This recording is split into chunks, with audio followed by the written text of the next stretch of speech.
Hi everyone. ఈ వీడియోలో నేను యాంగులర్‌లో ఇన్పుట్ డెకరేటర్ గురించి క్లియర్‌గా ఎక్స్‌ప్లెయిన్ చేస్తున్నా. లాస్ట్ వీడియోలో నేను కాంపోనెంట్ కమ్యూనికేషన్స్ గురించి బ్రీఫ్‌గా ఎక్స్‌ప్లెయిన్ చేశాను కదా! దానిలో ఫస్ట్‌ది పేరెంట్ టు చైల్డ్ కమ్యూనికేషన్ ఎలా జరగాలి. So, parent to child communication జరగడానికి యూజ్ అయ్యేదే ఈ ఇన్పుట్ డెకరేటర్ అన్నమాట. సో, ఇన్పుట్ డెకరేటర్ మనకి పేరెంట్ కాంపోనెంట్ నుంచి ఏదైనా ఒక డేటా చైల్డ్ కాంపోనెంట్‌లో హెచ్‌టీఎంఎల్‌లో యూజ్ చేయాలి అనంటే మనకి ఈ ఇన్పుట్ డెకరేటర్ అనేది యూజ్ అవుతుంది. సపోజ్ ఇక్కడ నేను 2 కాంపోనెంట్స్ తీసుకున్నా. App component and header component. So, ఇది app component and app component యొక్క టైప్ స్క్రిప్ట్ ఫైల్ ఏమో ఇది అండ్ హెచ్టీఎంఎల్ ఫైల్ ఏమో ఇది అండ్ హెడర్ కాంపోనెంట్ యొక్క టైప్ స్క్రిప్ట్ ఇది హెచ్టీఎంఎల్ ఇది. సో, ఇప్పుడు మనకి ఈ యాప్ కాంపోనెంట్ యొక్క హెచ్టీఎంఎల్‌లో యాప్ హెడర్ అనే ఒక సెలెక్టర్ యూజ్ చేసాం. ఈ సెలెక్టర్ ఏంటి అనంటే బై డిఫాల్ట్ డివ్ అనేది హెచ్టీఎంఎల్‌లో ట్యాగు. కానీ యాప్ హెడర్ అనేది హెచ్టీఎంఎల్‌లో ప్రీ డిఫైన్డ్ ట్యాగ్ కాదు. ఇదేంటి అనంటే కాంపోనెంట్ సెలెక్టర్.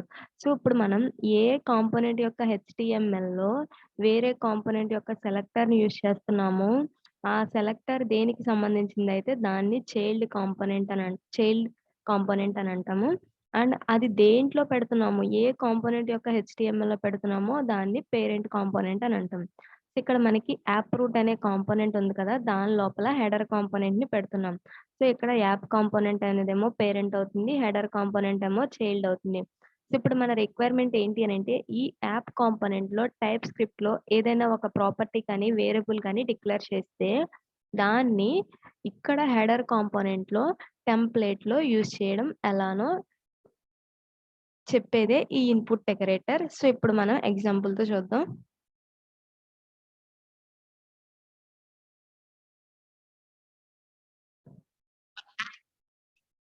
ఇక్కడ మనకి 2 కాంపోనెంట్స్ ఉన్నాయి. By default angular application create చేసినప్పుడు యాప్ కాంపోనెంట్ అనేది క్రియేట్ అవుతుంది. నేను ఇంకొకటి హెడర్ కాంపోనెంట్ అనేది క్రియేట్ చేశాను కదా!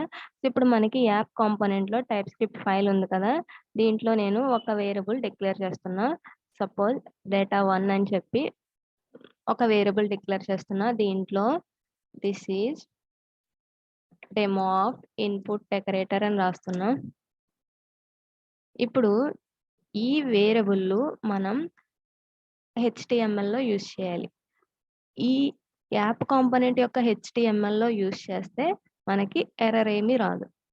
డేటా1 డైరెక్ట్‌గా డిస్‌ప్లే అయిపోయింది.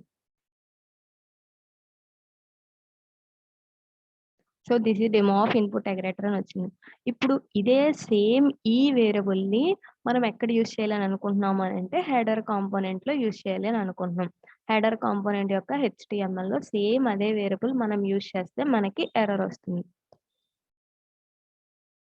సో, ఇప్పుడు మనకి ఎర్రర్ రాకూడదు. అండ్ ఇప్పుడు మన రిక్వైర్మెంట్ ఏంటి అనంటే యాప్ కాంపోనెంట్ యొక్క హెచ్టీఎంఎల్‌లో మనం హెడర్ కాంపోనెంట్ యొక్క సెలెక్టర్‌ని యూజ్ చేసాము. అంటే ఏంటి? ఈ హెడర్ అనే కాంపోనెంట్ యాప్ యొక్క చిల్డ్రన్ అవుతుంది. ఇప్పుడు ఈ చిల్డ్రన్‌లో మనం ఆ పేరెంట్ యొక్క వేరియబుల్‌ని యూజ్ చేయడం చూడాలి. సో, అలా చేయడానికి మనకి యూజ్ అయ్యేదే ఇన్పుట్ డెకరేటర్ అనమాట. సింటాక్స్ ఎలా ఉంటుంది అంటే చైల్డ్ కాంపోనెంట్ యొక్క టైప్ స్క్రిప్ట్ ఫైల్‌లో మనం @input అనే డెకరేటర్ ఫంక్షన్ యూజ్ చేసి తర్వాత ఏ వేరియబుల్‌లోనైనా మన పేరెంట్ నుంచి వచ్చిన డేటాని స్టోర్ చేసుకోవచ్చు. ఇక్కడ ఏ నేమ్ అయినా ఇవ్వచ్చు. ఇప్పుడు నేను హెడర్ కాంపోనెంట్ యొక్క టైప్ స్క్రిప్ట్ ఫైల్‌లో సో, D1 అని ఇస్తున్నా. ఈ D1 మనం డైరెక్ట్‌గా ఈ కాంపోనెంట్‌లో తీసుకునేదైతే డైరెక్ట్‌గా ఇక్కడ వాల్యూ అసైన్ చేసేయొచ్చు. కానీ మనకి ఇక్కడ ఈ వాల్యూ దేని నుంచి రావాలి అనంటే పేరెంట్ నుంచి రావాలి. అలా రావాలి అనంటే మనం ఇక్కడ ఏం చేయాలి అంటే @input అనే ఫంక్షన్ యూజ్ చేసి తర్వాత వేరియబుల్ నేమ్ అనేది ఇవ్వాలి. సో, ఈ @input అనేది ఒక డెకరేటర్. కాంపోనెంట్ అనేది ఒక డెకరేటర్ ఎలా అయితే ఉందో, ఇన్పుట్ అనేది ఇంకొక డెకరేటర్. సో, ఈ ఇన్పుట్ డెకరేటర్‌కి సంబంధించిన కోడ్ యాంగులర్ కోర్ లైబ్రరీలో ఉంటుంది. ఫస్ట్ అందుకే దాన్ని ఇంపోర్ట్ చేసుకోవాలి. దాన్ని యూజ్ చేయాలి అనంటే, ఇప్పుడు మన రిక్వైర్మెంట్ ఏంటి? పేరెంట్ నుంచి సమ్ డేటా అనేది వస్తుంది. ఆ డేటాని మనం D1 అనే వేరియబుల్‌లో స్టోర్ చేసాం. సో, ఇప్పుడు మనం ఇక్కడ పేరెంట్ నుంచి ఏదైతే డేటా వస్తుందో దాన్ని D1 అనే వేరియబుల్‌లో స్టోర్ చేస్తున్నాం. సో, మనం హెడర్ కాంపోనెంట్ యొక్క హెచ్టీఎంఎల్ ఫైల్‌లో డేటా కాకుండా D1 అని పెడుతున్నాం. ఎందుకంటే మనం D1లో స్టోర్ చేస్తున్నాం. అక్కడి నుంచి వచ్చింది. అండ్ ఇప్పుడు మనం అక్కడి నుంచి ఎలా వస్తుంది అనంటే ఇక్కడికి పేరెంట్ యొక్క హెచ్‌టీఎంఎల్‌లో ఎప్పుడైతే చైల్డ్ సెలెక్టర్‌ని కాల్ చేస్తున్నామో, అంటే దాని యొక్క సెలెక్టర్ ఎక్కడైతే యూజ్ చేస్తున్నామో, అక్కడ మనం స్క్వేర్ బ్రాకెట్స్ పెట్టి చైల్డ్ కాంపోనెంట్‌లో ఏ వేరియబుల్‌లో మనం పేరెంట్‌లో ఉన్న వాల్యూని పాస్ చేయాలనుకుంటున్నామో, ఇక్కడ మనం ఆ వేరియబుల్ నేమ్ ఏదైతే ఇచ్చామో డి1 అని, ఇక్కడ కూడా సేమ్ డి1 అని ఇవ్వాలి. దీంట్లోకి మనకి ఏ వాల్యూ ఎళ్ళాలి? అది రైట్ హ్యాండ్ సైడ్ పేరెంట్‌లో ఉన్న వేరియబుల్ నేమ్ ఇవ్వాలి. పేరెంట్‌లో ఉన్న వాల్యూ ఏంటి? వేరియబుల్ నేము డేటా1. ఇక్కడ నేనేం చేస్తున్నానంటే పేరెంట్‌లో ఉన్న పేరెంట్ కాంపోనెంట్‌లో ఉన్న డి1 అనే వేరియబుల్‌ని డేటా1 అనే వేరియబుల్‌ని చైల్డ్ కాంపోనెంట్‌లో డి1 అనే వేరియబుల్‌కి బైండ్ చేస్తున్నాము అని దీని మీనింగ్. సో, ఇప్పుడు మనం చూసుకున్నట్టయితే this is demo of input decorator. This is demo of input decorator అని వచ్చింది. ఎందుకు? మనం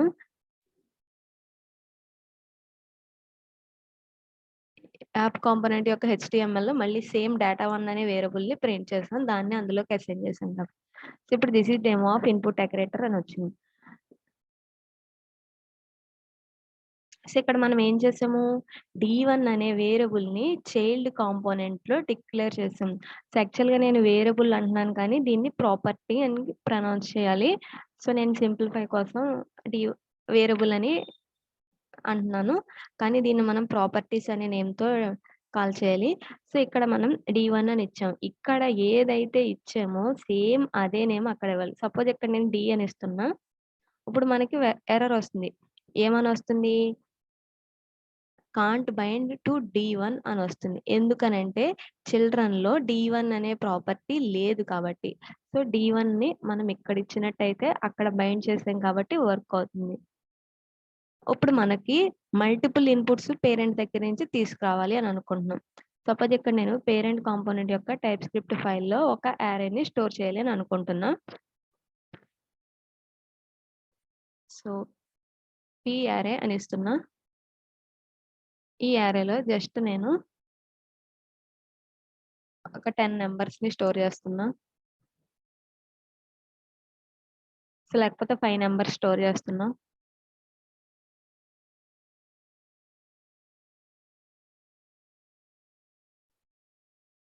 సో, ఇప్పుడు నేనేం చేశాను?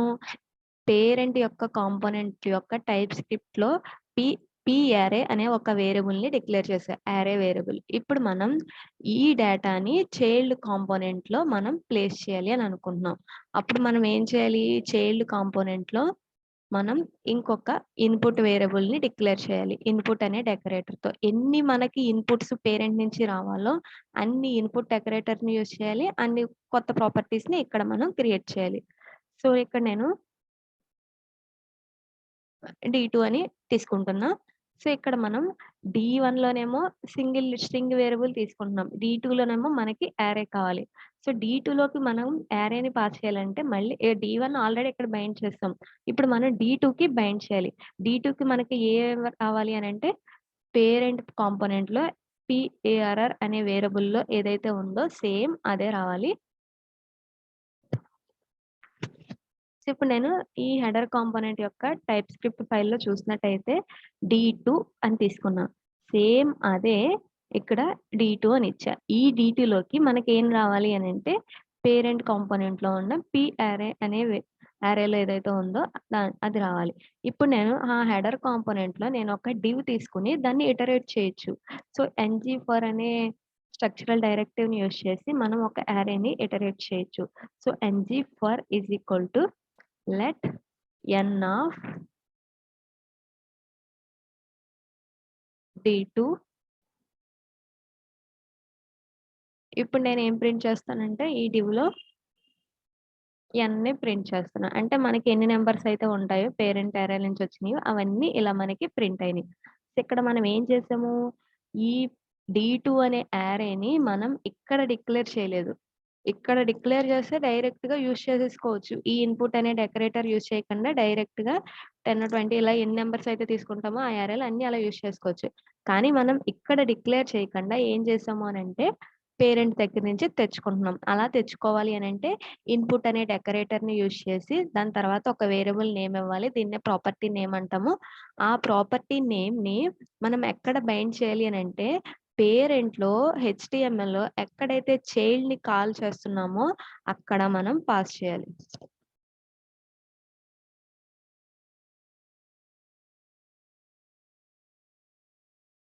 సో, ఇప్పుడు నేను యాప్ హెడర్ అనే కాంపోనెంట్‌ని ఇక్కడ ఒక్కసారి రాసా.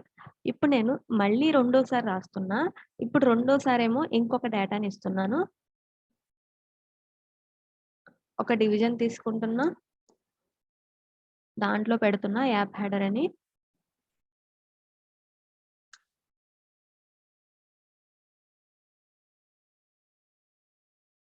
మళ్ళీ ఇంకొక డివిజన్ తీసుకుంటున్నా. ఇప్పుడు మనం అవుట్‌పుట్ చూసినట్టయితే మనకి 2 సార్లొచ్చింది.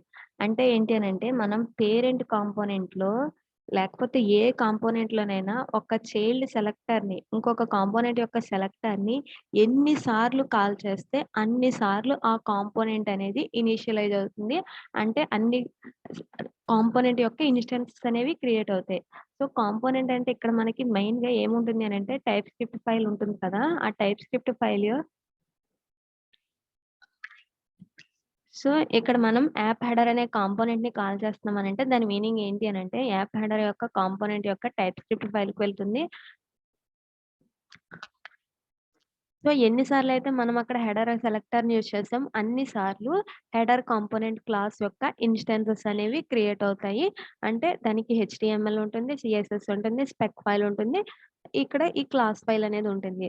సో, ఇప్పుడు నేనేం చేస్తానంటే ఈ యాప్ కాంపోనెంట్‌లో ఫస్ట్ టైమ్ ఏమో డి1 అనే వేరియబుల్‌కి డేటా 1ని బైండ్ చేస్తున్నా. సెకండ్ టైమ్ ఏమో డేటా 2 అని ఇంకొకటి తీసుకుంటున్నా.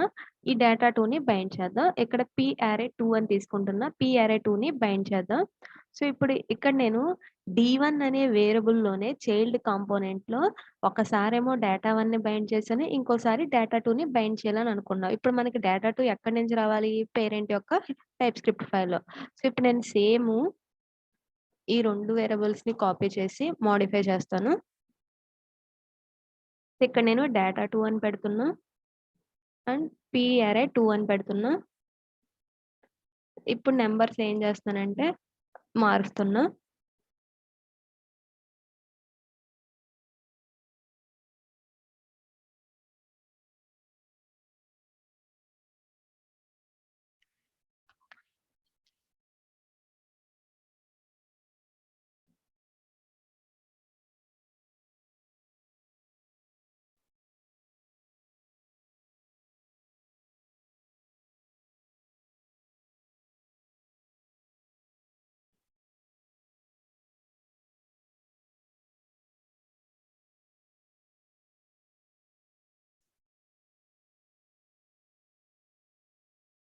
ఇక్కడ నేనేం చేశానంటే డేటా 1, డేటా 2, పీ అరే 2 అని 2 సెపరేట్‌గా తీసుకున్నాను.